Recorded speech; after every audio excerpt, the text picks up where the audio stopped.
우리 새로운 저 뒤에 두 분 방문해 주시는데 잠깐 일어나시면 환영의 박수를 하겠습니다. 예, 환영합니다.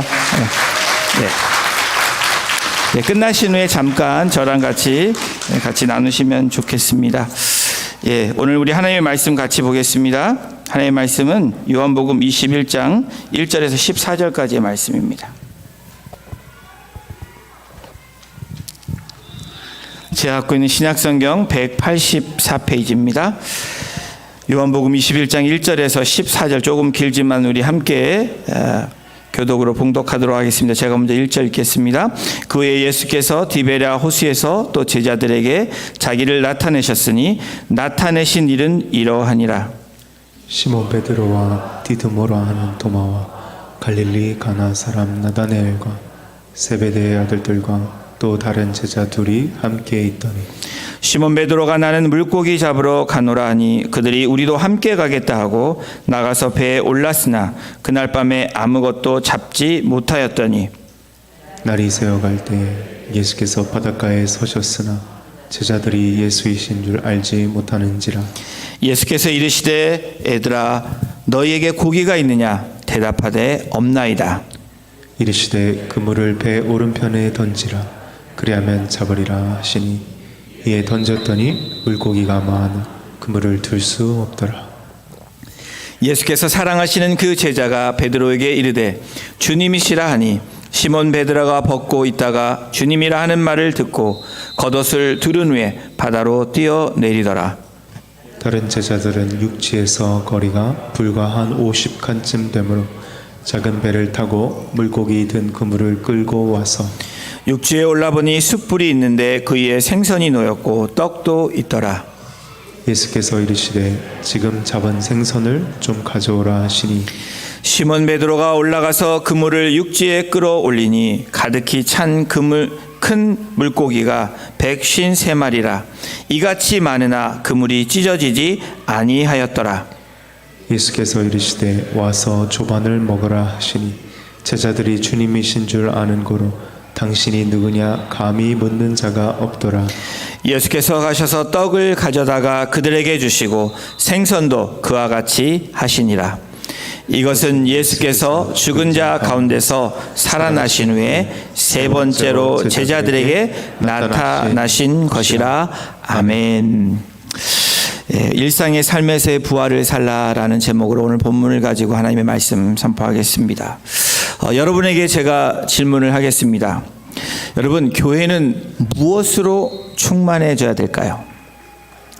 이 질문에 어떤 분들은 사랑이 떠오르신 분은 그래도 교회는 뭐니 해도 사랑으로 충만해야 된다. 그렇게 얘기하시는 분들도 계실 것입니다. 그래도 믿음이 있어야지 교회는 믿음으로 충만해져야 된다. 아니야, 교회는 뭐니 해도 우리가 예배로 이렇게 충만해져야 된다. 또 어떤 분들은 섬김 등등, 여러분 어떤 분들은 교제가 이렇게 충만해져야 된다라고 이야기하시는 분들이 계실 것입니다. 예, 여러분의 마음속에 어떤 답변이 있으십니까? 그 답변은 틀린 답변이 아닙니다. 오답은 없습니다. 다 여러분들이 생각하는 사랑, 믿음, 소망, 그리고 예배, 교제 등등등 그 모든 것을 얘기해도 오답은 없습니다.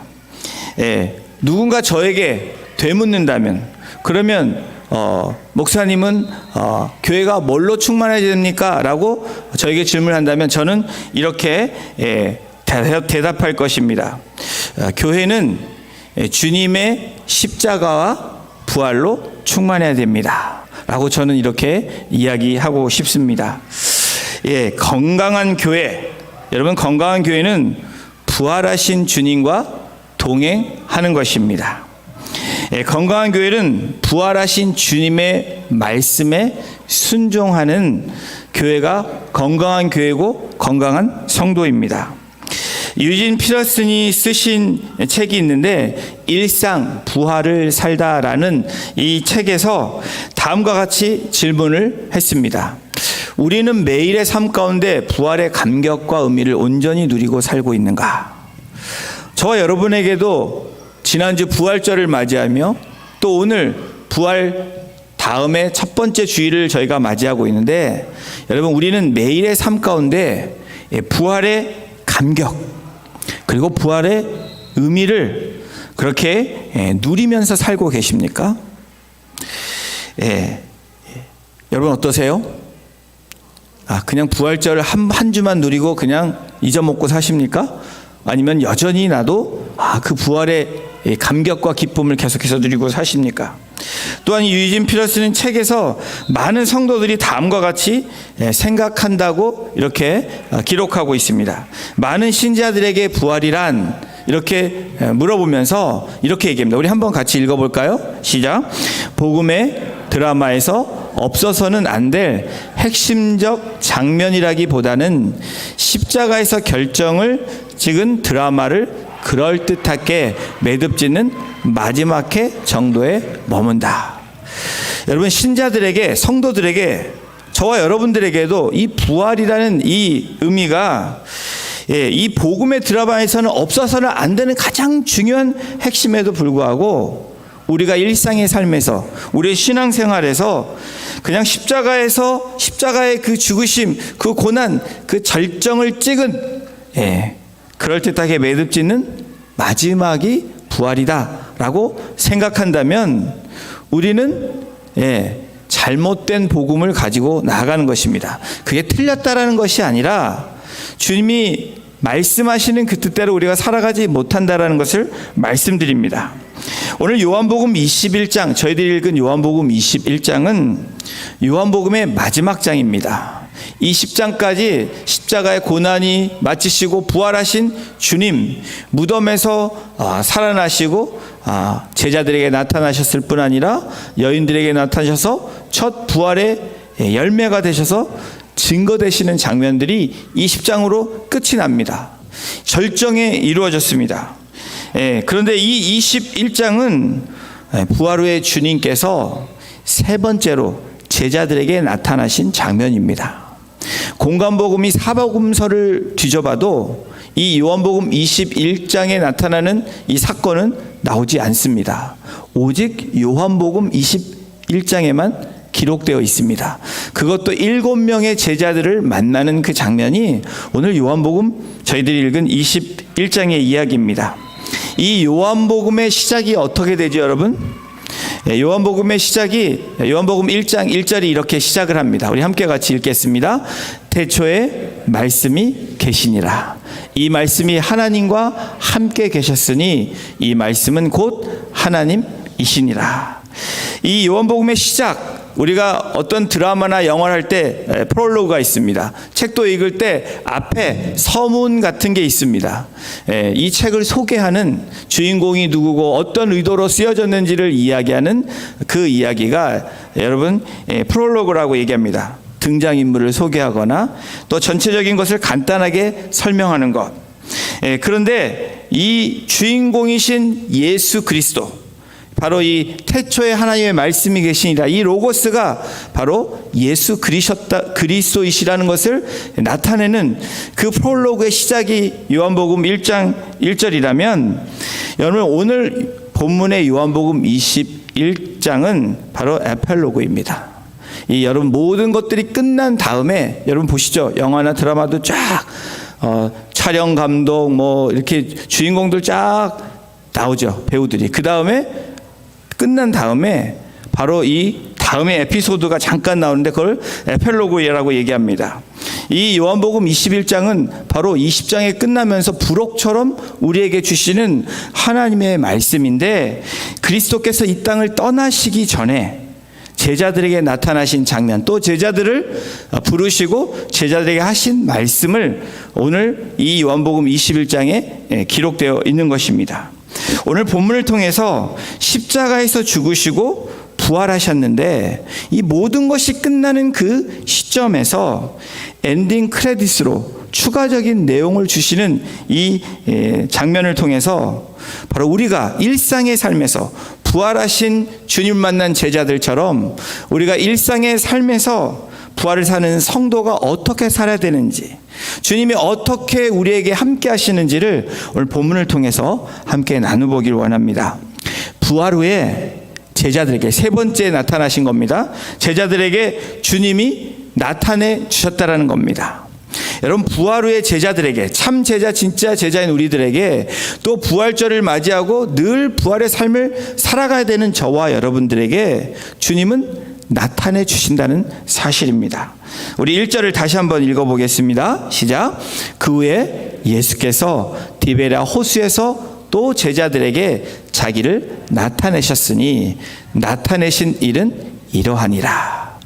또 제자들에게 자기를 나타내셨으니, 우리가 여기 1절에 주목해야 되는 것은 또 제자들에게입니다.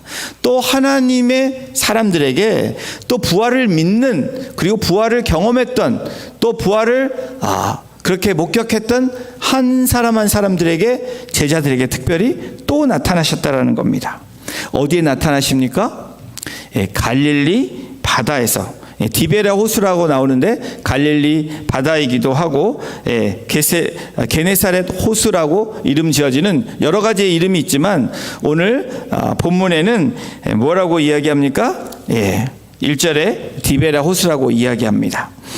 그곳에서 제자들에게 나타내 주셨습니다. 그곳이 어디입니까? 갈릴리 지역, 바로 예수님께서 제자들을 처음 만나시고 부르신 장소가 갈릴리 호수, 갈릴리 바다입니다. 주님은 스스로를 나타내 보이신 것을 넘어서 어떤 모습으로 나타내십니까? 지금 21장에 나타나신 모습은 주님의 그 존재, 또 주님의 능력, 주님의 영광을 나타내시는 모습이 요한복음 21장의 모습입니다. 오늘 본문의 시작에서 제자들이 무엇을 하고 있는지 우리가 볼 수 있습니다. 제자들은 지금 바다에, 배에서 고기를 잡고 있는 장면이 우리 읽은 이 본문 가운데 나와 있습니다.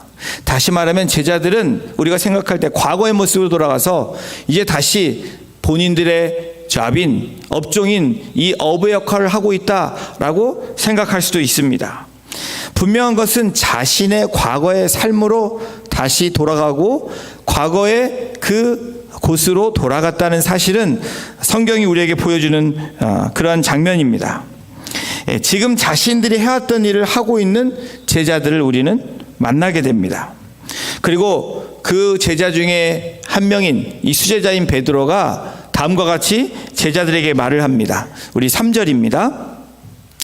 나는 물고기를 잡으러 가노라 하니 그들이, 제자들이 우리도 함께 가겠다 하고, 이 말씀에서 요한복음 21장 설교를 여러분들 들으신 분들, 과거에 이런 설교도 들으셨을 것입니다. 베드로가 실족을 해서 이제 모든 것을 다 뒤로 하고 자기의 생업인 그냥 고기 잡는 삶으로 돌아갔다라고 어쩌면 들으신 분도 계실지 모릅니다. 여기에 오해가 많이 있을 수 있는 구절입니다. 베드로와 다른 제자들은 분명하게 다시 고기 잡는 모습으로 우리에게 나타내 보여줍니다. 그리고 열심히 일을 해서 자기의 생업을 하는 것처럼 보여집니다.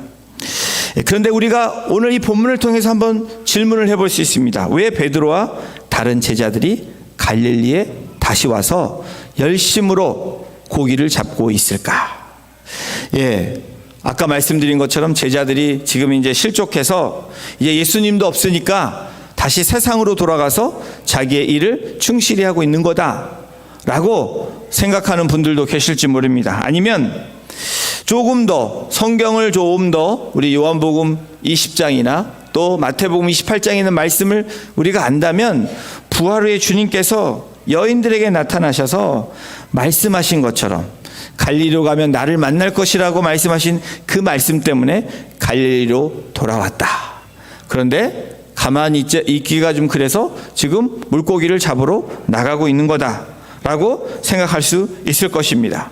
이 마태복음 28장 10절에 분명히 이렇게 말씀하셨습니다. 이에 예수께서 이르시되 무서워하지 말라. 가서 내 형제들에게 갈릴리로 가라 하라. 거기서 나를 보리라 하시니라. 예수님께서 부활 후에 여인들에게, 두려워하는 여인들을 만나셔서 말씀하시는 장면입니다. 또한 여러분 2절을 우리가 한번 보면 제자들의 이름이 기록되어 있습니다. 누구의 이름이 있습니까? 베드로, 도마, 나다니엘, 세베대 아들인 야고보와 요한, 그리고 이름이 알려져 있지 않은, 기록되어 있지 않은 2명의 다른 제자들이라고 2절에 기록됩니다. 바로 7명의 제자들이 오늘 21장 2절에 나타나고 있습니다. 여러분, 이 제자들이 이 10장에서 어떤 제자들입니까? 예수님의 부활 현장을, 부활하셔서 사셔서 제자들에게 나타나신 그곳에 있었던 제자들입니다. 그리고 도마는, 여기 나오는 도마는 심지어 예수님께서 의심이 많아서 첫 번째 제자들에게 나타났을 때 도마가 없었을 때 도마에게 직접 말씀을 하십니다. 내 옆구리에 손을 넣어보라 라고 말했던 그 도마가 오늘 21장에 여기에 나와 있습니다. 여러분, 이 전장을 생각해 볼 때 의심이 많은 도마가 부활하신 주님을 직접적으로 만져봤던 사람입니다. 의심이 많아서 확실하게 보여주신 주님께서 21장에 이 도마가 출연하고 있고 베드로가 나오고 있습니다. 요한과 야고보가 나오고 있고 나다니엘이 나옵니다. 나름 그래도 예수님과 늘 함께했던 제자들이 있습니다. 실족해서 생업으로 돌아가서 믿음이 다 없어져서 베드로가 나는 고기 잡으러 가겠다라고 이해하기는 조금 거리가 먼 스토리입니다.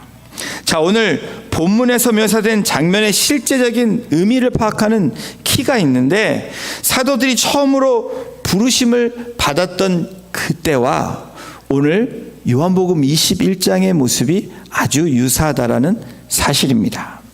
부활 후의 제자들에게 주님께서 나타내 주셨습니다. 그리고 두 번째로 주님이 함께 하시며 바라보십니다. 여러분, 우리 제자들 처음 부를 때 그물 깃는 것을, 열심히 하는 것을 보았던 주님을 여러분 기억하실 것입니다.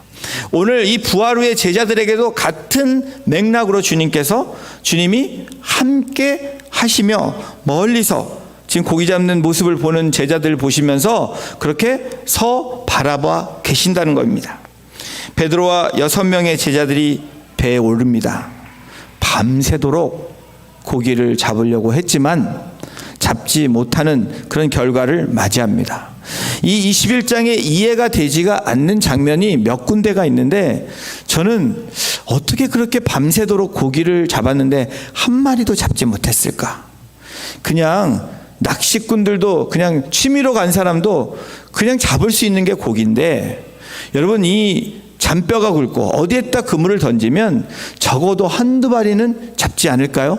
그런데 분명하게 오늘 성경은 밤새도록, 날이 셀 때까지 고기를 잡지 못한 그러한 결과를 오늘 본문에서 말씀해 주고 있습니다. 사실 이 사건은 기적입니다. 기적이라니까 안 되는 것이 되게 하는 것, 이것도 기적이지만 될 수 있는 것이 안 되는 것도 여러분 기적이라는 것을 여러분 우리가 알아야 됩니다. 왜 기적입니까? 하나님이 하시기 때문에 기적입니다. 하나님이 지금 예수 그리스도께서, 부활하신 주님이 제자들에게 무언가를 나타내시고 말씀하시기 위한 분명한 메시지가 오늘 본문에 있는 것입니다. 여러분, 그럼에도 불구하고 부활하신 우리 주님이 제자들을 멀리서 한 90m 정도 떨어진 곳에서 보고 계시다는 겁니다. 21장 4절에 한번 보십시오. 우리 본문이 뭐라고 결론 지어지고 있는지. 날이 새어갈 때 예수께서 바닷가에 서셨으나 제자들이 예수이신 줄 알지 못하는지라. 밤새도록 배에 올라 고기를 잡고 있었지만, 그들과 배에서 함께하지 않으셨지만 우리 주님은 부활 후에도 여전히 제자들과 함께하시는 모습이 오늘 본문에 나오고 있습니다. 바닷가에 서 계십니다. 여러분, 우리의 일상의 삶에서 여러분, 우리가 주님이 없다라고 생각되실 때가 있습니까? 주님이 나와 함께하지 않는다고 생각될 때가 있습니까? 주님이 나와 동행하지 않는다라고 생각하실 때가 있습니까? 그런데 분명하게 오늘 말씀에 부활하신 주님께서 제자들에게 바닷가에서 서 계시고 바라보고 계시는 모습이 오늘 일상의 삶에서 우리에게 주님이 어떻게 나타내시고 우리에게 말씀하시는지 증거가 되는 장면입니다. 여러분, 우리도 이런 일상의 삶을 경험합니다. 제자들이 구주를, 주님을 알아보지 못한 것처럼 3년 동안 먹고 자고 그리고 주님의 목소리도 알 텐데 주님을 알아보지 못하는 이 장면들이 오늘 나옵니다. 여러분, 영적인 능력이 발휘하지 못하는 이 제자들의 모습, 이것이 오늘 일상의 삶에서 부활의 삶을 살아가야 되는 저와 여러분들의 삶이지 않습니까? 주님이 우리 함께 계시는데, 우리를 인도해 주시고 동행하시는데 우리가 그 주님을 경험하지 못하고, 또 주님이 때로는 없다라고 생각하고, 또 주님이 함께하지 않는다라고 생각하는 우리의 모습, 이 장면은 여러분 요한복음 20장에 마리아가 슬픔에 잠겨있는 그 모습처럼 오늘 이 21장의 장면도 거의 유사합니다. 요한복음 20장 15절을 우리 함께 같이 읽어보겠습니다. 시작. 예수께서 이르시되 여자여 어찌하여 울며 누구를 찾느냐 하시니 마리아는 그가 동산지기인 줄 알고 이르되 주여 당신이 옮겼거든 어디 두었는지 내게 이르소서 그리하면 내가 가져가리이다. 마리아가 부활 후에 부활하신 예수님이 마리아에게 나타나십니다. 근데 마리아가 알아보지 못했다라는 거예요. 여러분, 알아보지 못할 수가 있겠습니까? 예수님과 늘 바라봤던 분이 나타나셨는데 모른다는 거예요. 왜 그랬을까요? 마리아가 슬픔에 잠겨 있었기 때문에 그렇습니다. 우리가 주님을 알아보지 못한 때는 언제입니까? 충만하지 않을 때죠. 다른 것에 마음을 빼앗길 때입니다. 바로 슬픔에 잠겨 있거나 우리의 문제에 갇혀 있거나, 또 여러분, 또 죽음에 대한 어떤 두려움에 갇혀 있거나, 우리가 삶의 현장에서 무언가에 묶여 있을 때 주님이 서 계셨는데도, 또 말씀하시는데도 우리가 또 알아내지 못하고 또 주님이신지 모를 때가 많이 있다라는 사실입니다.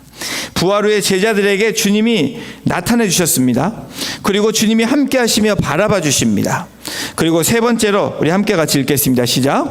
주님이 그들의 상황을 다 아시고 공급해 주십니다. 주님이신 줄 모르는 제자들에게 주님이 21장 5절에 제자들에게 이렇게 말씀합니다. 함께 읽습니다. 예수께서 이르시되 얘들아 너에게 고기가 있느냐 대답하되 없나이다. 주님이 제자들을 바라보시면서 밤새도록 고기를 잡았지만 잡지 못한 제자들을 바라보시면서 질문을 합니다. 얘들아 너희들 고기가 있느냐? 여러분, 주님께서 물어보실 때 제자들의 배에 고기가 없는 것을 아셨을까요? 모르셨을까요? 분명히 아셨습니다. 그런데 제자들에게 왜 이렇게 물어보고 계실까요? 그 이유가 있습니다. 그 이유는 주님의 의도는 우리들에게 비어있는 배에게 비어있는 그물을 보라는 것입니다.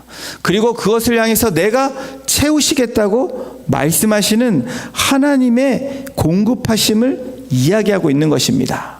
또한 빈 배와 빈 그물을 보면서 제자들이 누구인지를 깨닫기를 원하시는 하나님의 이 주님의 마음이 있습니다. 우리의 연약함을 깨닫기를 원하시는 주님. 여러분, 우리가 빈손으로 나올 때, 또 우리가 열심을 다했지만 결과가 좋지 못할 때 여러분은 어떤 생각이 드십니까? 여러분, 비어 있을 때 놀라운 하나님의 은혜가 채워진다라는 것을 믿는 저와 여러분들이 되기를 주님의 이름으로 축원합니다. 여러분, 제자들은 빈 그물과 빈 배로 나옵니다. 이것이 오늘 일상의 부활의 삶을 사는, 일상의 삶을 사는 저와 여러분들에게 주는 주님의 메시지입니다. 여러분, 우리의 것으로 채우면 하나님의 것이 채워지지 않는다라는 거예요. 비어 있었기 때문에, 빈 배였기 때문에 주님께서 얘들아 라고 물어보시며 부르신 것입니다. 여러분, 우리가 가장 어려운 그 시간에 우리가 무엇인가를 노력하고 최선을 다했는데 비어 있을 때 여러분 우리는 좌절할 수밖에 없습니다. 실망도 됩니다. 내 인생이 왜 이런지라고 원망할 수도 있습니다.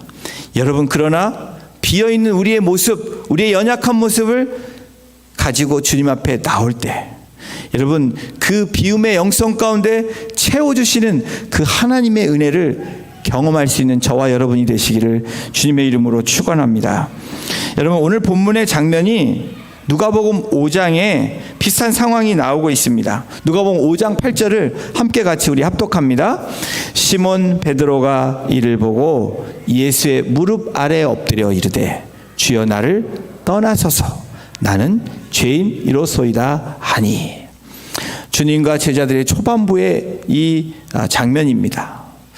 밤새도록 똑같이 고기를 잡으러 나가서 고기를 잡으려고 했는데 밤새도록 고기를 잡지 못하고 돌아오는 이 제자들 향해서 깊은 데로 가라고 얘기합니다. 사실 제자들이 내가 그래도 전문가인데 갑자기 뜬금없이 어떤 사람이 나타나서 그렇게 얘기하면 누가 듣겠습니까? 그런데 성경에 베드로가 주의 말씀을 의지하여 그물을 던졌다라고 이야기합니다. 그랬더니 어떻게 됩니까? 그물이 찢어질 정도로 가득 채워지는 그 놀라운 역사의 현장을 제자들이 경험한 것입니다. 이때 베드로가 고백하는 장면이 누가복음 5장 8절입니다.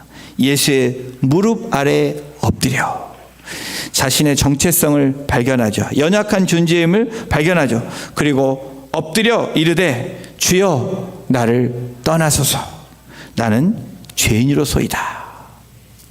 여러분 이 연약함을 깨닫고 주 앞에 나오는 이 베드로의 모습이 누가복음 5장 8절 그리고 누가복음 21장에 또 베드로를 향해서 주님이 그런 사명을 주시는 장면이 맨 끝에 나오고 있죠.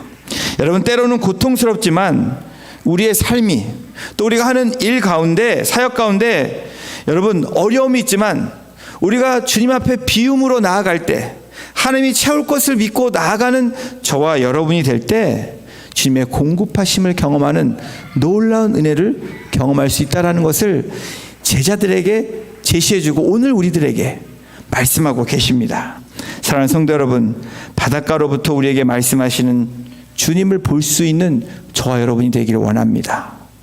우리에게 엄청난 그 놀라운 은혜가 매일매일 삶 가운데 일상의 삶에서 부활을 살아가시면서 경험하는 저와 여러분이 되기를 주님의 이름으로 축원합니다. 요한복음 21장 6절을 보십시오. 이르시되 그물을 배 오른편에 던지라 그리하면 잡으리라 하시니 이에 던졌더니 물고기가 많아 그물을 들 수 없더라. 여러분 아멘이십니까? 여러분 일상의 삶에서 우리가 주님 앞에 나아갈 때마다 하나님이 채워주시는 그 은혜가 제자들이 그 일상의 삶에서 배에서 그것을 경험했던 것처럼 그 경험이 우리에게 일어날 때 우리의 삶은 여러분 주눅드는 삶이 될 수 없습니다. 여러분 우리의 삶이 밋밋한 삶이 될 수 없습니다. 이 부활의 삶을 살라고 주님이 말씀하는 겁니다. 부활 후에 제자들에게 주님이 나타내 주셨습니다. 주님이 함께 하시며 바라봐 주십니다. 그리고 주님이 제자들을 향해서 그들의 상황을 아시고 공급해 주십니다. 우리 네 번째 함께 오늘 본문을 통해서 함께 읽겠습니다. 시작. 주님이 위로하시고 회복시켜 주십니다. 우리 요한복음 21장 12절 13절 우리 함께 같이 읽겠습니다. 예수께서 이르시되 와서 조반을 먹으라 하시니 예수께서 가셔서 떡을 가져다가 그들에게 주시고 생선도 그와 같게 하시니라. 이 요한복음 오늘 읽은 본문의 이 마지막 부분이 참 감동적이지 않습니까? 여러분 주님이 저와 여러분들을 위해서 음식을 준비하고 손수 음식을 하고 계신다. 여러분 어떤 생각이 드십니까? 그리고 정말 허기지고 힘들었는데 정말 너무 피곤하고 죽을 것 같은 그 삶에서 그런데 주님이 저희를 위해서 숯불도 피우시고 생선도 구워주시고 그렇죠? 그리고 우리에게 와서 이리 와 조반을 먹어 라고 말씀하신다면 여러분 어떤 마음이 드시겠습니까? 감동이지 않겠습니까? 예, 우리는 부활의 삶을 사는 저와 여러분들은 감동의 삶을 매일매일 살아가야 된다는 것을 우리에게 말씀합니다. 여러분, 우리 여자분들에게 제가 물어보면 모든 분들이 그렇게 얘기할 거예요. 집에서 음식하는 분들은 어떤 걸 제일 좋아하냐면 누가 나를 위해서 음식해 주는 걸 좋아합니다. 맞죠? 별로 안 그러세요? 남편이 해주면 더더욱 좋을 거고 자녀들이 가끔씩 해주면 더더욱 좋을 거고, 그렇죠? 그런데 제 아내에게도 물어보니까 남이 해준 음식이 그렇게 맛있대요. 그게 우리들의 본능이지 않습니까? 누군가가 나를 섬겨주고 누군가가 나에게 특별하게 대해주는 그 섬김을 받는 그 기쁨은 이루 말할 수가 없습니다. 그런데 누가 이것을 합니까? 우리 주님이, 하나님이 그 제자들 향해서, 수고한 제자들 향해서 주님의 말씀대로 하진 않았지만 주님이 갈릴리로 가라고 그랬지 고기를 잡으라고 말씀하신 것은 아닙니다. 그럼에도 불구하고 수고와 그 아픔과 힘듦을 다 아시는 주님께서 제자들 위해서 손수 숯불을 피우신 것입니다. 이 숯불을 본 본문에 나와 있지 않지만 베드로가 숯불을 보면서 마음이 뜨끔했을 거예요. 예수님을 불을 쬐면서 그 불을 생각하지 않았을까요? 제자들도 마찬가지겠죠. 그런데 주님은 어떻게 역사하십니까?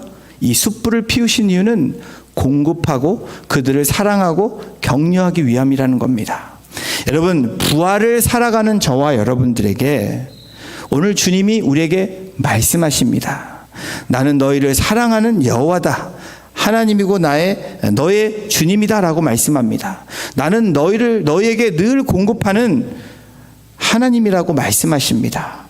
여러분, 주님은 우리에게 늘 앞에 계시고 우리를 이끄시고 우리를 바라보고 계십니다. 우리가 넘어졌을 때도 그러시고 우리가 힘들어할 때도 주님은 우리에게 얘들아라고 말씀하십니다. 요한복음에만 얘들아라고 나옵니다. 이제까지 제자들에게 얘들아라고 이야기한 적이 없습니다. 오늘 그 부르시는 그 장면은 어떤 장면입니까? 저희들에게 하시는 말씀입니다.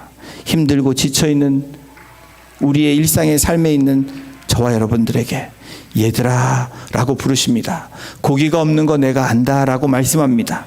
그러면서 내가 공급하는 여호와다 라고 말씀하시고 내가 치유하는 여호와다 라고 말씀하십니다.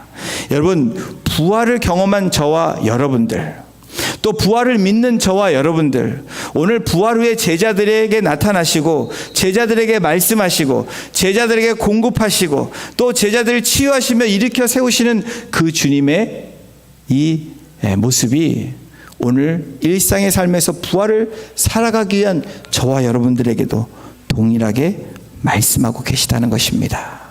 사랑하는 성도 여러분, 직접 숯불을 피우시고 음식을 준비하시는 주님이 오늘도 우리에게 가장 좋은 것으로 공급하시는 주님이심을 믿으시면서 부활의 삶을 살아가는 그 종말론적인 신앙, 그 부활을 믿고 그 부활을 후에 나타나신 주님이 오늘도 우리와 동행하시는 주님이심을 믿으시는 저와 여러분들이 되셔서 부활의 기쁨으로 살아가시는 우리 성도님들 한 분 한 분 되시기를 주님의 이름으로 축원합니다. 기도하시겠습니다. 하나님, 제자들에게 나타나셔서 비움을 원하시고 그 비어있는 그물과 배에 채우시는 주님, 그것뿐만 아니라 손수 숯불을 피우시고 고기와 떡을 준비하시며 우리에게 주의 만찬으로 베푸시는 그 주님을 오늘도 우리가 부활을 경험한 그 주님의 백성으로 오늘도 고백하며 그렇게 살아가기를 소원합니다. 우리의 일상의 삶이 부활의 삶으로 살아가게 하셔서 죽은 자들로 무덤에 갇혀 있는 자들로 있지 않게 하시고 약속하신 말씀대로 내가 그곳에서 너희를 만나겠다고 하신 것처럼 십자가 앞에 나올 때 만나주시고 일상의 삶에서 주님을 찬양할 때, 그리고 부르짖을 때, 또 주님 말씀을 통해서 만날 때, 그리고 하나님의 그 공급하심을 경험하는 귀하고 복된 성도님들 한 분 한 분 될 수 있도록, 그래서 일상의 삶에서 부활을 살라고 말씀하시는 그 음성대로 이번 한 주간도 우리의 삶이 그렇게 살아내기를 소원하는